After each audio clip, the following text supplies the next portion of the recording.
ঠিকানার সাথে একটা আলাপে হাসনাত আব্দুল্লাহ বলছেন যে আমার বন্ধু বান্ধবরা মানে বড় বড় ভাই ব্রাদাররা আমাকে BMW ইত্যাদি ইত্যাদি গাড়ি নিয়ে দিয়েছে নির্বাচনের আগে। তাহলে এখন নির্বাচনের পরে ভাই ব্রাদাররা BMW গাড়ি দেয় না কেন? সেটা সরকারের কাছ থেকে নিতে হয় কেন? এবং আপনি দেখুন যে একটা কি ধরনের রাজনীতি তারা করছে, যে এলাকায় চেনে না, তারা এলাকাতে তাদের কোনো বাড়িঘর নাই, তারা বলছে আমাদের কক্ষ বানিয়ে দিতে হবে, পরিদর্শন কক্ষ হবে সেইগুলো। এবং আপনি প্রত্যেকটা উপজেলায় যদি একটি করে পরিদর্শন কক্ষ হয়, সেটা স্থানীয় সরকার বলে কিছু থাকবে।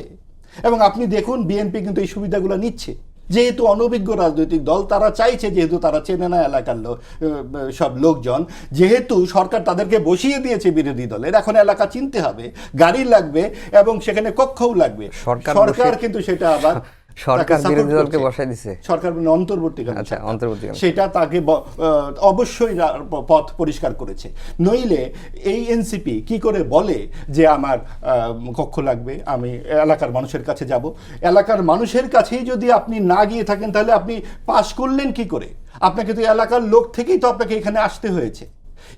এই তিতা কথাগুলো উঠতো না যদি না এনসিপি এইভাবে আক্রমণ করতো, যে বিএনপি নির্লজ্জভাবে এইগুলো কথা বলছে। বিএনপি তো এত বড় একটা রাজনৈতিক দল, তাকে তো ঠেসে ধরা হয়েছিল, যে একটা সাম্প্রদায়িক উত্থান ঘটেছিল 18 মাসে।